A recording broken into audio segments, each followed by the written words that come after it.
Ассаламу алейкум, уважаемые друзья, я Урусов Кемал. Хотел бы обратиться к молодежи, да и не только, ко всем тем, которые связали себя узами брака, женились, создали семью. Несмотря на то, что количество браков у нас увеличивается, к сожалению, также у нас увеличивается количество разводов. Хотел бы сказать пару слов на этот счет. Как избежать развода? Первым и основным моментом в этом, я считаю, это ответственность, которую должны нести как мужчина, так и женщина, которые создали эту семью. Для того, чтобы они жили счастливо в браке, и этот брак продолжался до тех пор, пока Всевышнему будет угодно, нужна ответственность. Ответственность во всем, в отношении, ответственность в поведении, ответственность в финансовой составляющей. Также они ответственны за атмосферу, которая будет окружать их семью, в которой они будут находиться, а в дальнейшем будут находиться в ней также и их дети.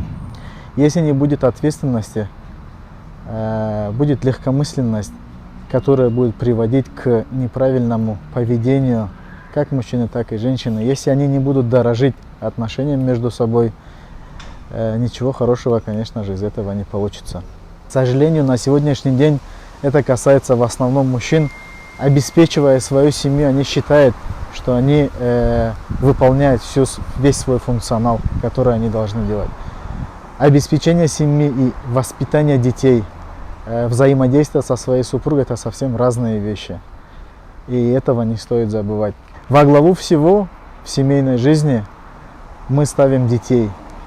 А во главу в отношениях с детьми, конечно же, надо ставить именно воспитание, которое мы уделяем. Хотел бы обратиться к мужчинам и напомнить, что мальчики в основном должны воспитываться именно мужчинами. Особенно после того, как дети достигнут как минимум 5-летнего возраста, мальчики должны быть со своими отцами, которые должны уделять им достаточное внимание, чтобы не было разбалансировки в обществе. Ну и, соответственно, девчат тоже должны воспитывать матери. Конечно же, и матери, и отцы должны принимать участие и в воспитании девочек, и в воспитании мальчиков. Это и так понятно, в принципе. Уважаемые друзья, в завершении своего обращения хотел бы пожелать вам, чтобы ваши семьи были крепкие, чтобы вы жили в счастье, благоденствии, и чтобы у вас все было хорошо. Спасибо.